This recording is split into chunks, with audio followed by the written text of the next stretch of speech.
আসসালামু আলাইকুম ওয়া রাহমাতুল্লাহি ওয়া বারাকাতুহু। আমি মঞ্জুরুল ইসলাম শুভ বরাবর আপনাদের মাঝে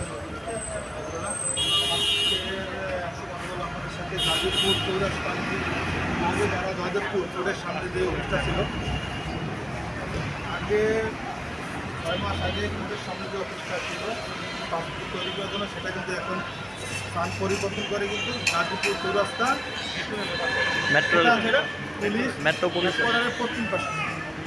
আমি আবারও বলছি, গাজীপুর চৌরাস্তা পুলিশ হেডকোয়ার্টারের পশ্চিম পাশে এই পাসপোর্টটা পাসপোর্ট অফিসটা নতুন করে এখানে হস্তান্তর করা হয়েছে। আপনারা যারা তার জন্য বাইরে খুঁজে গেছে, বাইরে খুঁজে দেখা তো রোডটা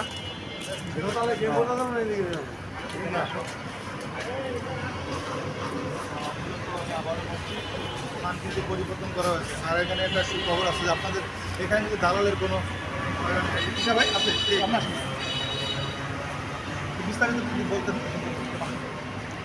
সম্বন্ধে, মানে কীভাবে এখানে দালালের কোনো দালালি নেই, মানে ওখানে তো অনেক দালাল ছিল, ওখানে অফিসে ফুটপাতে আনা সেখানে দালাল না, এখানে কিন্তু এখন এইখানে মানে দালাল নেই। আর এখানে পাসপোর্ট করা খুবই সহজ। ভোটারি কাজ কারণে তাদের বিদ্যুৎ বিল এগুলো নিয়ে ব্যাংক করে নিয়ে আসলেই পাসপোর্ট করা যায়। আর দালালের হয়রানি হতে হয়। সত্যি বছর ভাই কতগুলো ছিল সেটা তো আমি দালালের দিয়ে দিচ্ছি। যে দালালকে দিয়েছেন তাকে ফোন দেন, তাকে কোন টাকা ছাড়া আমাকে দিবে না, দালালকে যদি নিয়ে আসেন, দালালকে যদি নিয়ে আসেন টাকা তারা কেন দেবেন? টাকা ছাড়া সে কিন্তু আমাকে দিবে না। ঠিক আছে, টাকা ছাড়া কি বাইর করতে পারবো আমি? সে তো আমার কাছে টাকা ছাড়া বার করে দেবে। ওকে নিয়ে আসেন দুইটা, ওকে নিয়ে আসেন, তারপর আমরা দেখতেছি। উনি কিন্তু আরও দাবি করতেছে আমার কাছে 11 টাকা দেবে সে। এটা বলছে যে উনি আমাদের দাবি করতেছে, কিন্তু এটা কিন্তু হয়ে গেছে, টাকা এটা অলরেডি হয়ে গেছে। এখানে টাকা নেবে কেন? পাসপোর্ট শেষ কিন্তু দালাল নিজের হয়রানি হতে হবে। এখন কিন্তু উনি আমার কাছে টাকা দাবি করতেছে 11,000 টাকা। 1 টাকা দেওয়া যাবে না।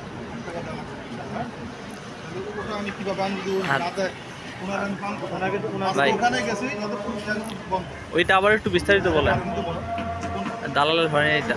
এখানে কোনো দালাল নেই, উনি বলছে এখানে কোনো দালালের কোনো সুযোগ নেই, শুধু এনআইডি কার্ড বিদ্যুৎ বিল নিয়ে আসলে নিয়ে আসলে এখানে কিন্তু পাসপোর্ট করবেন, পাসপোর্ট যাই হোক দালালের কোনো হারে নেই। আশা করি আপনারা আমি যদি কাছে মুক্ত বলছি